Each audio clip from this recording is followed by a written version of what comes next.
अस्सलामुअलैकुम फ्रेंड्स, आज हमारे किचन में बन रही है इमली की चटनी। तो रेसिपी शुरू करने से पहले अगर आपने हमारे चैनल को अभी तक सब्सक्राइब नहीं किया तो अभी करें।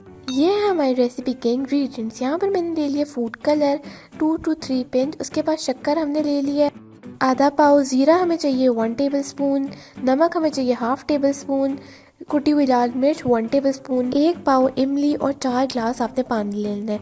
सबसे पहले आपने पैन में 4 ग्लास पानी ऐड कर देना है। उसके बाद आपने इसके अंदर इमली को शामिल कर देना है और पैन की हालत को इग्नोर करें क्योंकि इसी पैन में हम चटनियाँ बनाते हैं, तो इसकी ये हालत हो गई है।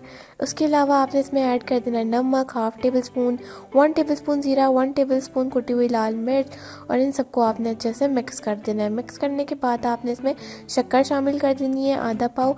आपने इसको टेस्ट कर लेना है कि मीठा और जो नमकीन है वो एक जितना इक्वल हो, तो इसको आपने उबाल आने देना है। फिर आपने इसको ठंडा कर लेना है। ठंडा करने के बाद गुठलियों के ऊपर से सारा गूदा आपने हाथों से उतार लेना है। फिर इसके बाद आपने एक बड़ी छन्नी से इसको सबको छान लेना है।